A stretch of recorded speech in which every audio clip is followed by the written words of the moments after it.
تعریفاں اللہ جل جلالہ عما نوالہ وعظم شانہ وآتم برہانہ دی ذات بابرکات دے واسطے جڑا تمام جہاناں دا خالق مالک رازق رب ہے، اور درود و سلام نبی مکرم شفیع معظم رحمت دو عالم رحمت دو جہاں جانے دو عالم جانے جہان دو عالم حضور آقا نامدار مدنی تاجدار احمد مجتبی حضور محمد مصطفیٰ مکین گنبد خضرا علیہ تحیت و ثنا، آپ دی بارگاہ اقدس و عالیہ دے اندر جنہ دے دم قدم دی برکت نال میرے اللہ نے اس کائنات نو خوبصورتی عطا فرمائی۔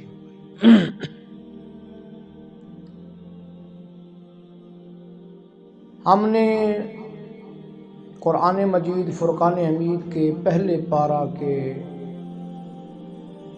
آخری صفحہ جو ہم نے پچھلے بھی جمعے اور اس سے پچھلے جمعے پہ بھی یہی آیا کریمہ تلاوت کرنے کا شرف حاصل کیا، فَإِنْ آمَنُوا بِمِثْلِ مَا آمَنْتُمْ بِهِ فَقَدِ اهْتَدَوْا وَإِنْ تَوَلَّوْا فَإِنَّمَا هُمْ فِي شِقَاقٍ فَسَيَكْفِيكَهُمُ اللَّهُ وَهُوَ السَّمِيعُ الْعَلِيمُ۔ آج پھر ہم اسی آیا مقدسہ کے ضمن میں کچھ عرض کریں گے۔ دعا ہے میرا کریم رب مجھے حق بیان کرنے کی توفیق عطا فرمائے، مجھے اور آپ کو حق سننے اور سنانے کے بعد اللہ کریم حق پہ عمل کی توفیق عطا فرمائے۔ کریم رب نے ارشاد فرمایا فَإِنْ آمَنُوا بِمِثْلِ مَا آمَنْتُمْ بِهِ فَقَدِ اهْتَدَوْا، اگر وہ بھی یوں ہی ایمان لائے جیسا تم لائے جب تو وہ ہدایت پا گئے۔ یعنی جس طرح صحابہ کبار رضوان اللہ علیہم اجمعین ایمان لائے، اسی طرح دوسرے لوگ بھی اگر ایمان لے آئے جب تو وہ ہدایت والے ہیں، اللہ نے ان کو ہدایت کا سرٹیفکیٹ ایشو کر دیا ہے۔ لیکن اگر وَإِن تَوَلَّوْا فَإِنَّمَا هُمْ فِي شِقَاقٍ، اور اگر پیٹھ پھیریں تو وہ نری ضد میں ہیں، یعنی ان کے ایمان سے اگر یہ اعراض کرتے ہیں، ان کا ایمان ان کے ایمان سے نہیں ملتا، ان جیسا نہیں۔ کن جیسا؟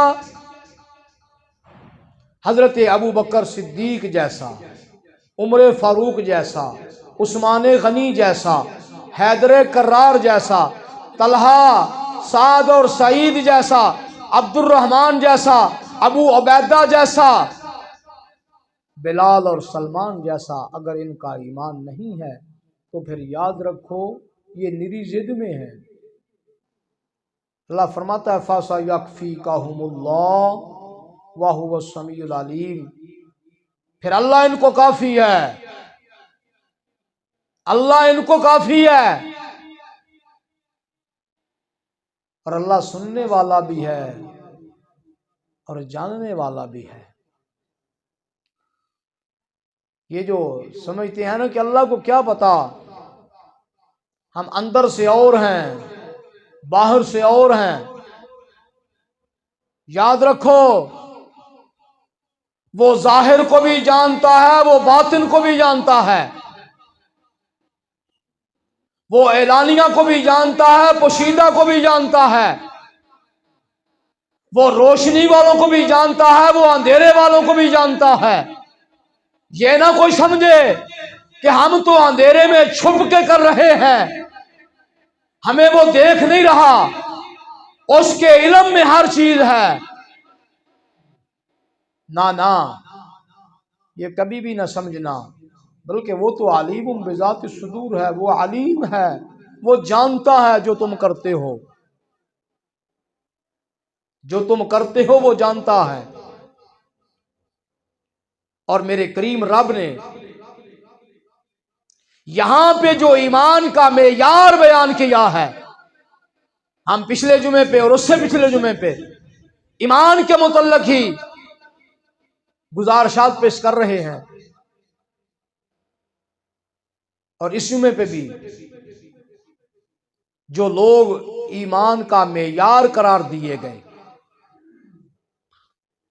ان کی بات ہو رہی ہے۔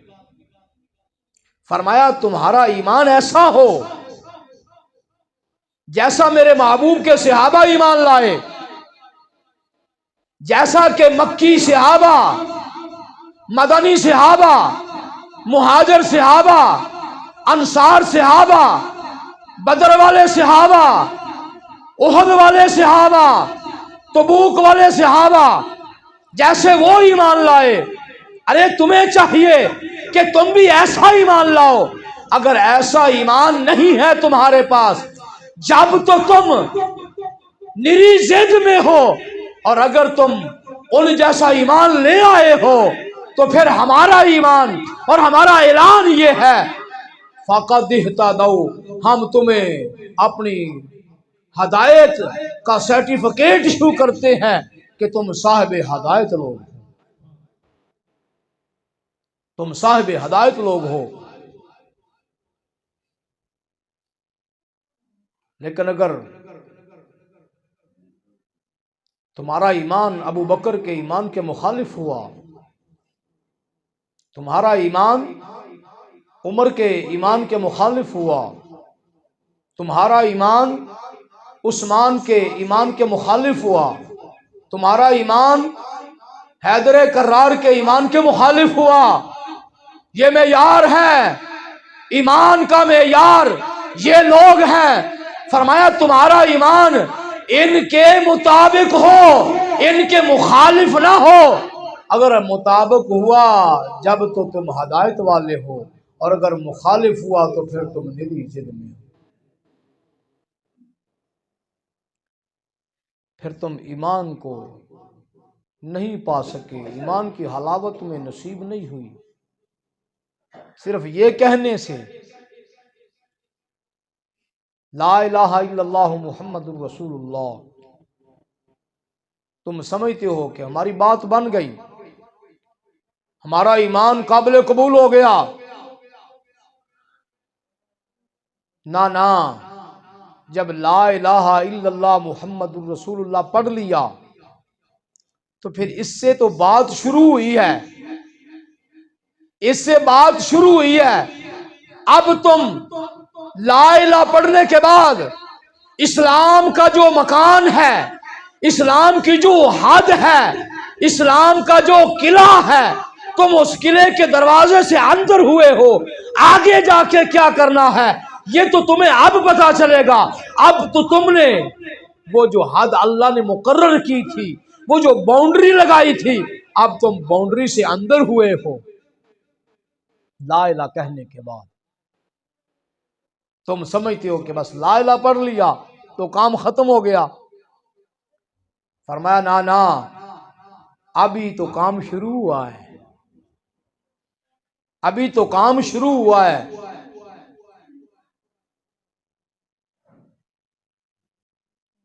شہادت گاہ ہے الفت میں قدم رکھنا، اور لوگ سمجھتے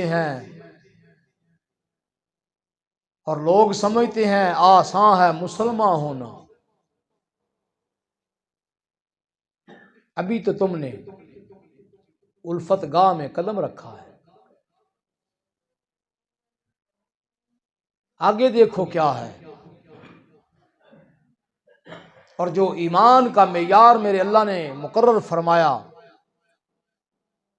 وہ صحابہ کبار رضوان اللہ علیہم اجمعین کی زندگی، سرکار سے ان کی محبت، سرکار سے ان کی الفت، سرکار سے ان کی جو مودت ہے، جو محبت ہے، جو عشق ہے، جو وارفتگی ہے، اس کو میرے اللہ نے معیار قرار دیا۔ فرمایا میرے محبوب کے ساتھ اس طرح وفا کرنی ہے جس طرح ابو بکر صدیق نے وفا کی،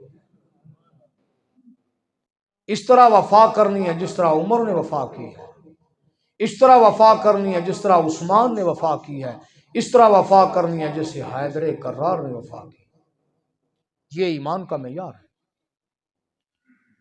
اور ابو بکر نے کس طرح وفا کی، حضرت عمر نے کس طرح وفا کی، ذرا دیکھو۔ یہ چیزیں ایمان کا معیار اور ایمان کے لیے کسوٹی ہیں۔ اپنا ایمان پرکھو ان چیزوں کو سامنے رکھ کے۔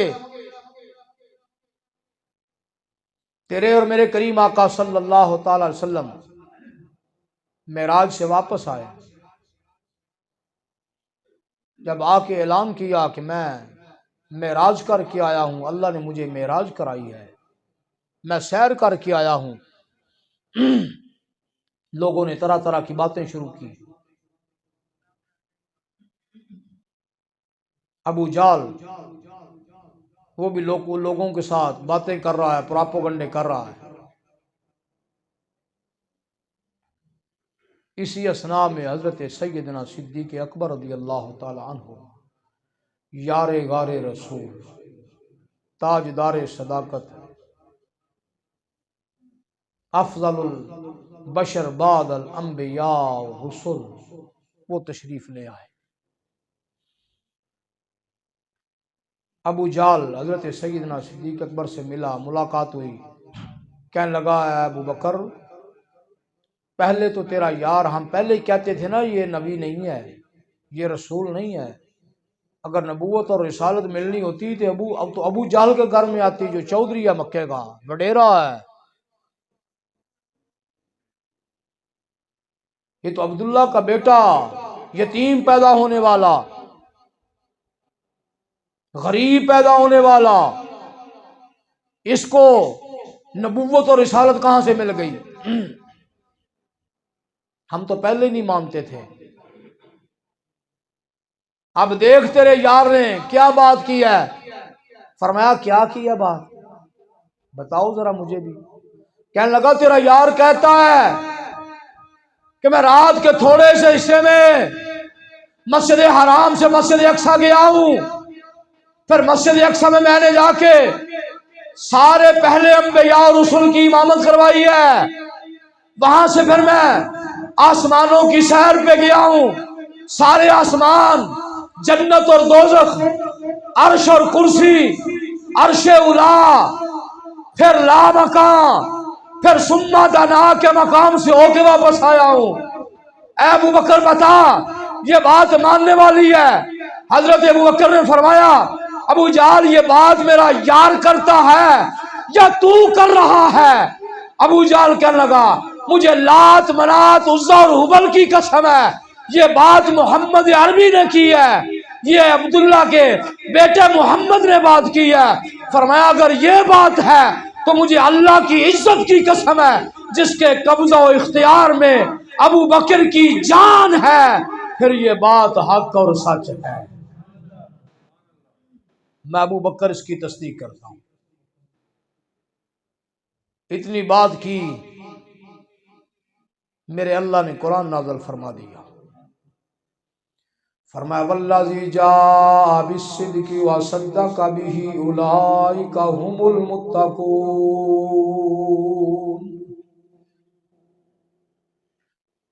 ایک وہ ذات ہے جو حق کے ساتھ تشریف لائی ہے، اور ایک وہ جس نے حق کی تصدیق فرمائی ہے، یہ دونوں ہی اولئک هم المتقون، یہ متقی لوگ ہیں، یہ تقوی والے لوگ ہیں۔ میرے اللہ نے ان کے تقوی کا ذکر قرآن میں فرما دیا، اور فرمایا والذی جاء بالصدق، ایک وہ ذات جو صدق کے ساتھ، سچ کے ساتھ، حق کے ساتھ تشریف لائی، اور دوسری کون ہے؟ جس نے اس حق کی تصدیق فرمائی۔ تو یہ وہ لوگ ہیں جو معیار ایمان ہے۔ ابو بکر کو معیار ایمان اس لیے قرار دیا گیا فرمایا یہ میرے محبوب کی بات پہ چونو چرا نہیں کرتا، یہ سوچ بچار نہیں کرتا، اپنی عقل پہ رکھ کے پرکھتا نہیں ہے، یہ جانچتا نہیں ہے کہ یہ عقل کے مطابق ہے کہ نہیں، عقل اس کو مانتی ہے کہ نہیں۔ نہ جب میرے محبوب کی بات آتی ہے تو یہ بلا چون و چرا اس کی تصدیق کرتا ہے۔ یہ حق کا معیار ہے۔ فرمایا یہی معیار ہم نے ایمان کے لیے قرار دیا۔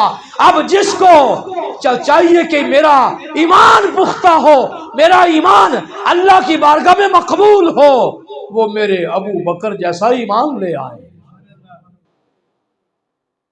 میرے یار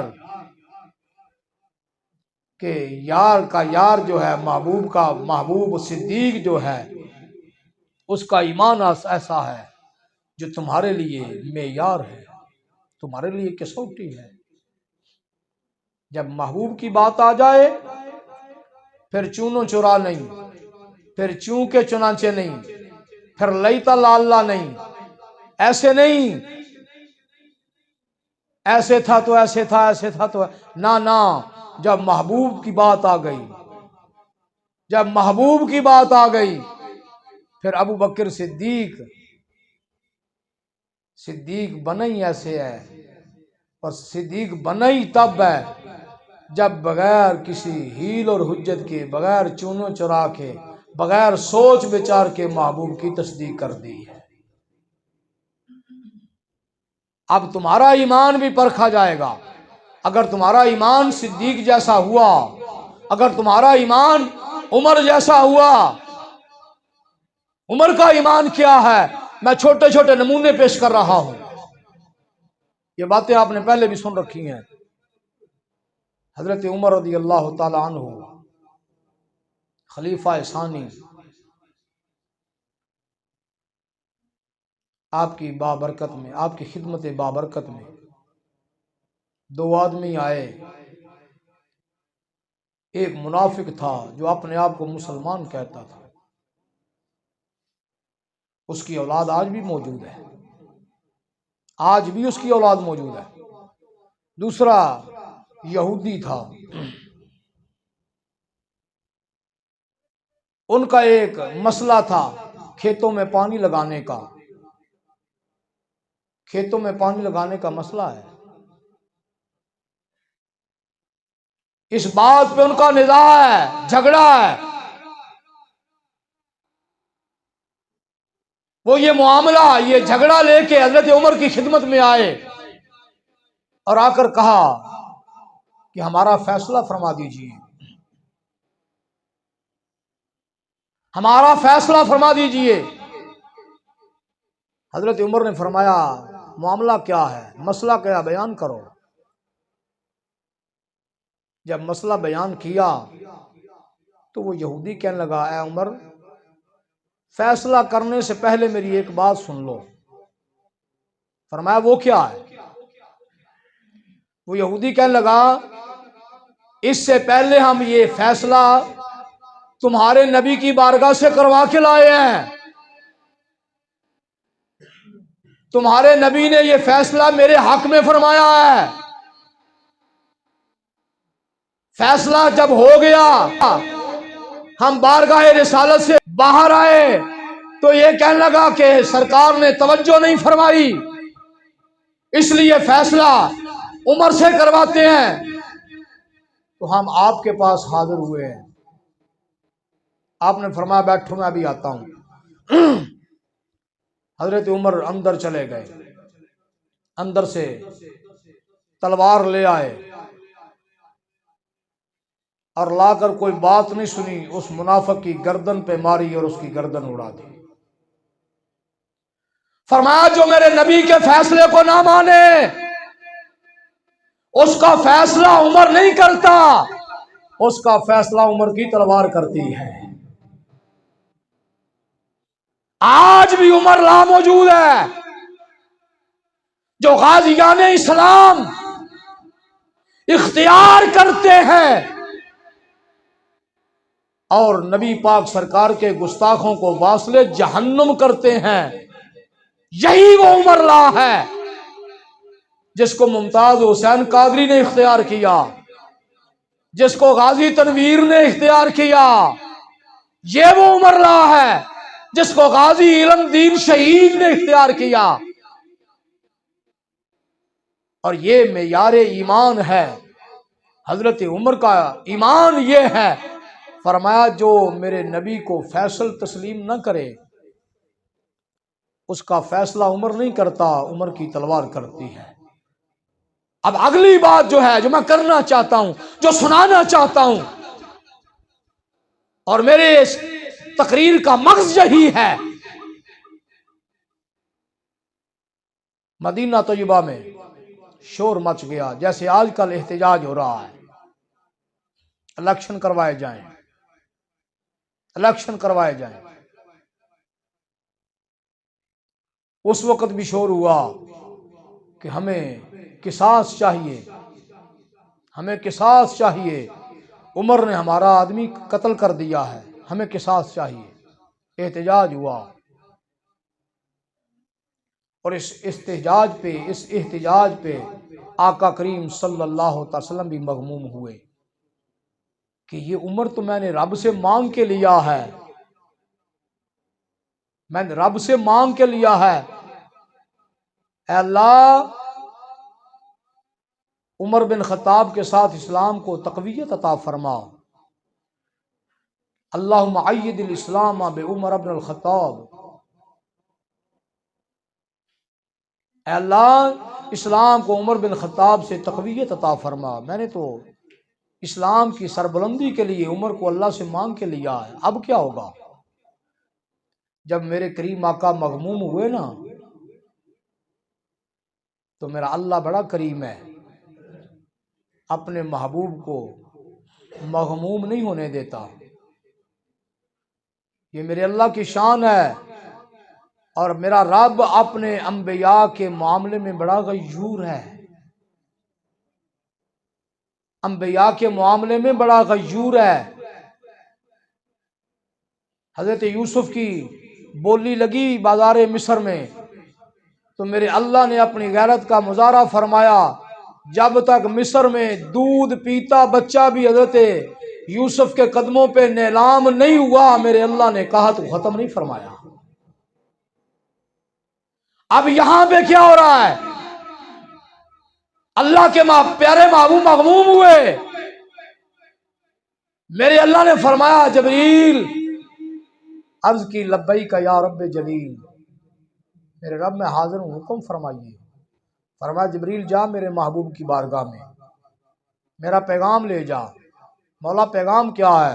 فرمایا جا کے پیغام سنا، فلا وربک لا یؤمنون حتی یحکموک فیما شجر بینہم، اے محبوب مجھے تیرا رب ہونے کی قسم ہے، مجھے تیرا رب ہونے کی قسم ہے، اے مولا تو تو فرماتا ہے الحمدللہ رب العالمین، تو تو عالمین کا رب ہے۔ اب یہاں فرماتا ہے جب قسم اٹھانی پڑی تو فرماتا ہے فلا وربک، محبوب مجھے تیرا رب ہونے کی قسم ہے۔ وجہ کیا ہے؟ فرمایا پتہ اس لیے عالمین کا رب تو ہوں، پر جس کا رب ہونے پہ مجھے بھی فخر ہے وہ محمد عربی کی ذات ہے۔ رب تو عالمین کا ہوں، پر جس کا رب ہونے پہ مجھے بھی فخر ہے وہ ذات محمد عربی کی ہے۔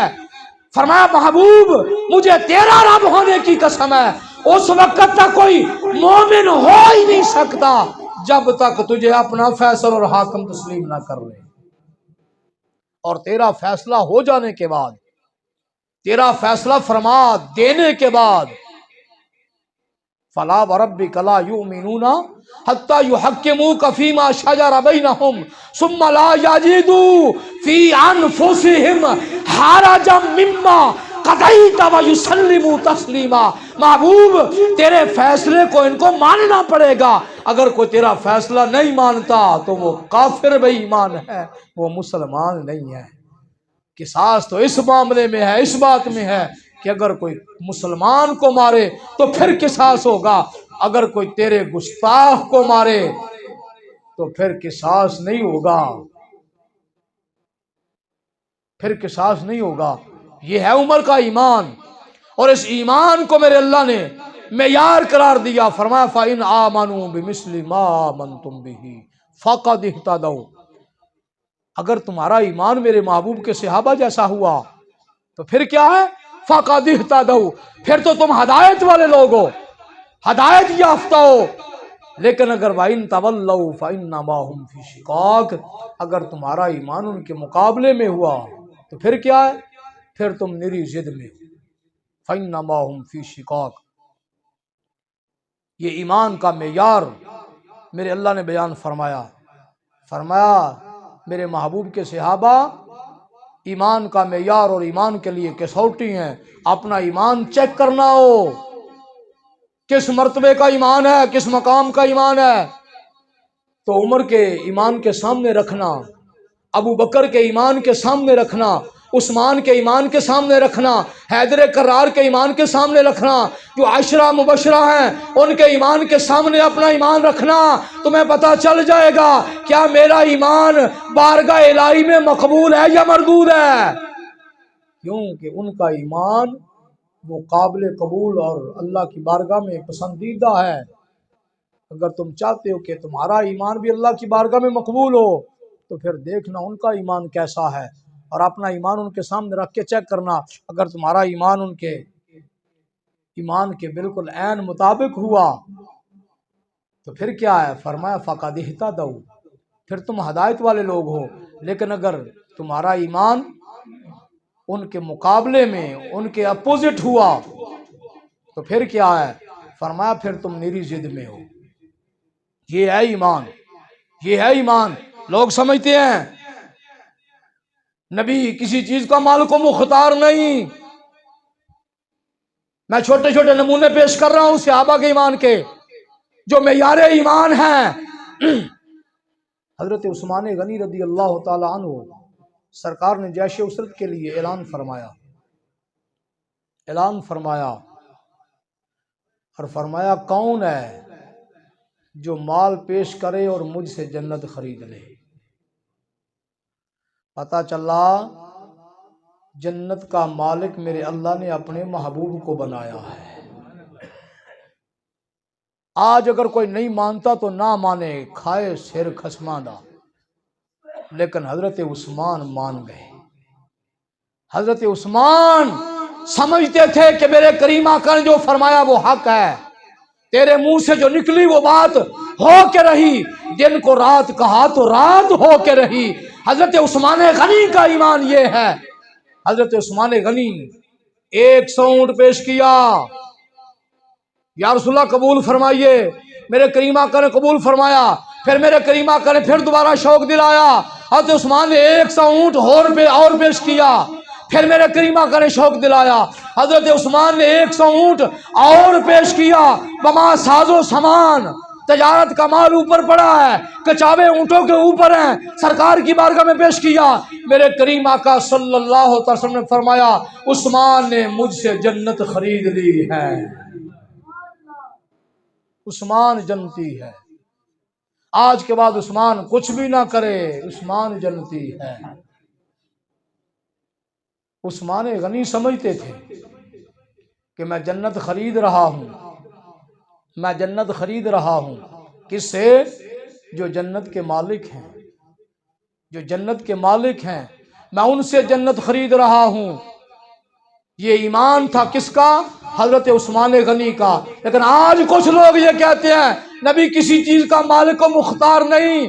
میرا بھائی اپنا ایمان ذرا عثمان کے ایمان کے سامنے رکھ کے دیکھنا، تجھے پتہ چل جائے گا تیرا ایمان قابل قبول ہے بارگاہ الہی میں یا مردود ہے۔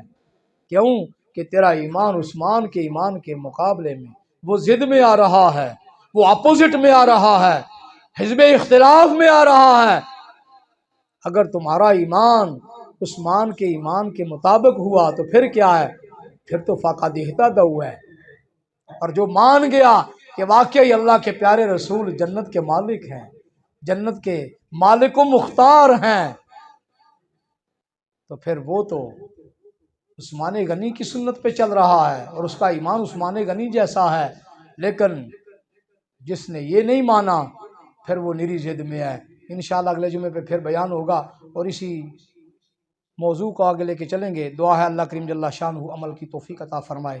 وآخر دعوانا الحمدللہ۔